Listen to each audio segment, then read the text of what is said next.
So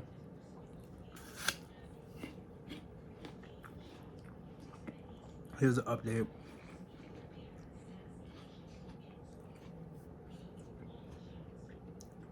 So I bounced back.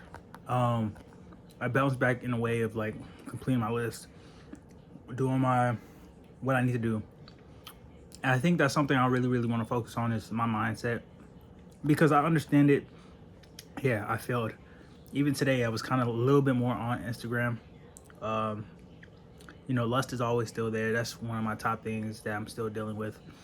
But I'm a man, I still deal with those things, human nature. But that's not an excuse, right?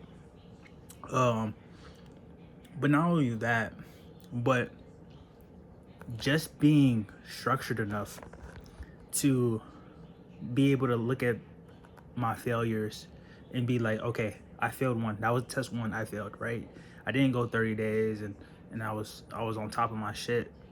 Um, I'm reiterating the life that I want to have, and I think that's the most important thing about this challenge is I thought it was supposed to be something along the lines where 30 days I'm gonna be $10,000 richer. I'm gonna be super focused. I'm gonna be this, that, and a third. And we put these goals in front of ourselves.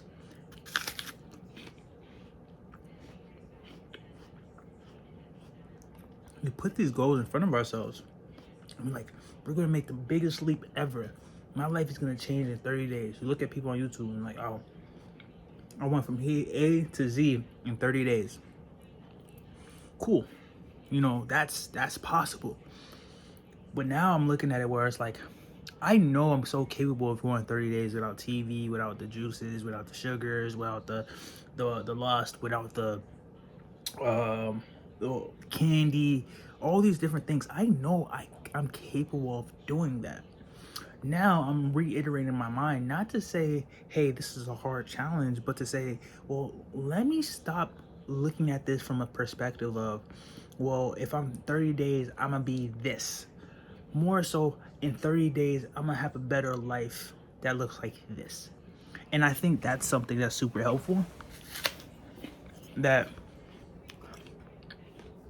has allowed me to look at this entire thing differently. Now, going to sleep and watching Netflix and being on Disney and watching shows and watching movies, yeah, I think that's a negative. It kind of fills your mind up with certain aspects of things that you don't want to take. It's like somebody described this. When you watch a movie, it has an A to Z, right? It has a beginning and an end. When you are watching a TV show, it's series. So imagine clicking open and you're watching Netflix. You open a new time loop because now that season one that you got super heavily involved with is now a season 8 season with our episodes. So now what happens? Your time is actually take it out of control because you're watching those movies. That was my problem. And I realized with this silence, this loudness and this capability of looking at this time that I have is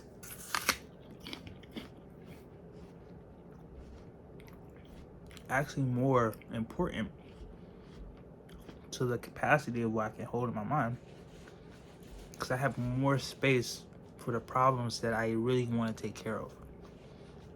So essentially, the more space, the less scrolling, the less mindlessly scrolling, mindless activities that you do on a daily basis, the less of that, the less sugars, less fogginess, the less fast food, same groggy and all these different things. But when you actually allow yourself to sit in the silence, sit and hear how loud the silence is, and actually pinpoint the things that you're afraid of or the things that you aren't trying to achieve, that is kind of where the opportunity lies in knowing this whole process.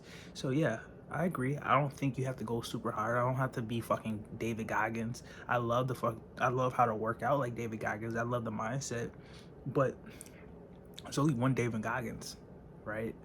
There's only one of you. So it's like build that version's you. So that's kind of my takeaway from bouncing back from yesterday to today. All right.